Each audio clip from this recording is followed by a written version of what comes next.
আজি আমাৰ নামঘৰত আছে বৰসভা। বৰসভাৰ আৰম্ভণিতে ৰাতিপুৱাই এই বিষ্ণু পূজাভাগ আৰম্ভ কৰা হয়। তাৰপিছতে বৰসভাৰ সকলো নিয়ম নীতি কৰে। আমি সকলোৱে পানী তুলিবলৈ যাম এতিয়া নদীৰ ঘাটত। বৰসভাৰ দিনাখনি আমাৰ ইয়াত পানী তোলা হয়। এই ছোৱালী তিনিজনী দেখিছে, ছোৱালীকেইজনী হৈছে নাবালিকা। নাবালিকা ছোৱালীৰ দ্বাৰাই আমাৰ কাম সম্পূৰ্ণ কৰে বৰসভাৰ পানী তোলা কামটো। তেওঁলোকে সম্পূৰ্ণ 3 দিন ব্ৰতত থাকি এই কাৰ্য সম্পন্ন কৰে, বৰ ভাল লাগে। আগৰ দুদিন ওচৰৰ ৰাজহুৱা পুখুৰী নহ'লে ৰাজহুৱা কুঁৱাত পানী তুলিবলৈ যোৱা হয়। আজি বৰসভাৰ দিনাখনি আমি নদীৰ ঘাটলৈ যাওঁ প্ৰত্যেক বছৰে। যেতিয়াৰ পৰা মোৰ মনত আছে আমি একেখন নদীৰ ঘাটলৈকে গৈ থাকোঁ আৰু আজিৰ এই দিনটোত যাব নাপালে কিন্তু আমাৰ মনটো বৰ বেয়া লাগে। সকলো গাঁওবাসীয়ে আজিৰ এই ভাল লগা দিনটোত সকলো অপেক্ষা কৰি ৰৈ থাকে। বৰসভা আহিব, আমি সকলো নদী পাৰত সকলোৱে মিলি পানী তুলিবলৈ যাম।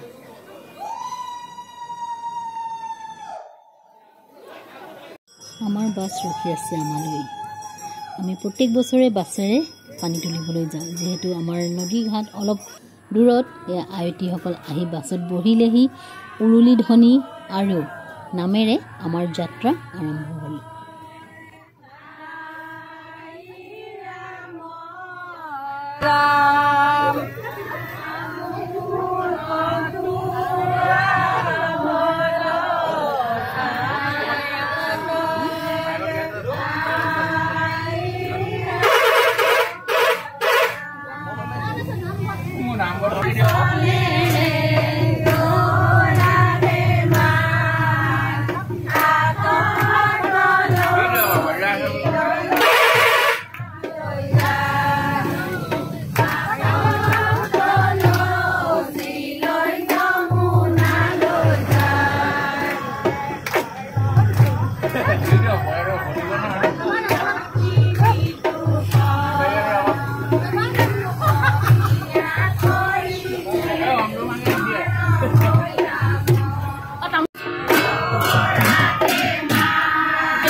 আমি পাই গ'লোহি নদীখন।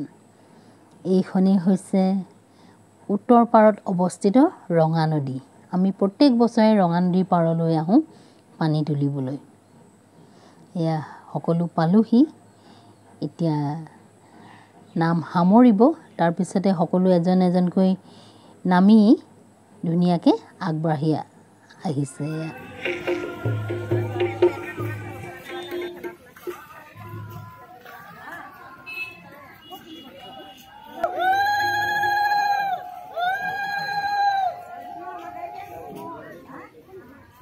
এয়া আমি বালিয়ে বালিয়ে খোজকাঢ়ি আহি আছোঁ। আৰু কোনোবাই সুধিছে তুমি কেতিয়া আহিলা? বৰ মানে কি আৰু বহু দিনৰ মূৰত দেখা পাইছে যে সকলোৱে ভাল পাইছে মই যোৱা দেখি।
আমাৰ লিজা আহিলা।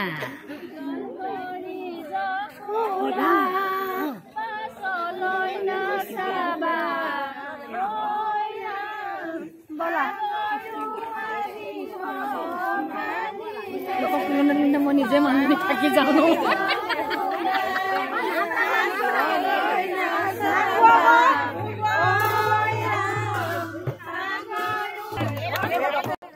পানী তোলাৰ শেষ হোৱাৰ পিছত আকৌ প্ৰত্যেক বছৰে আয়তীসকলে বিহু নাম জোৰে, বিহু গীত গাই অলপ সময় ফূৰ্তি কৰে।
পানী তোলাৰ কাৰ্য আৰু আয়তীসকলে ধুনীয়াকৈ বিহু গাই উৰুৱাই থৈও আহিলে।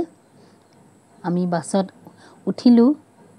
প্ৰত্যেক বছৰে এইদৰে ৰং ধেমালিয়ে আমাৰ বৰসভা পালন কৰা হয়। পানী তোলাৰ কামভাগ বহুত ভাল লাগে। যিসকল ছোৱালী অন্যলৈ বিয়া হৈ গৈছে আজিৰ দিনটোত কিন্তু যিসকলে পাৰে তেওঁলোকে এপাক হ'লেও নিজৰ ঘৰখনত আহে, আহি এই নামঘৰত চাকি বন্তি জ্বলাই সেৱা লয়।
এতিয়া আমি সকলোৱে পানী তোলাৰ যি সেৱা ভাগ আছে গোসাঁইৰ পৰা আশীৰ্বাদ ল'ম।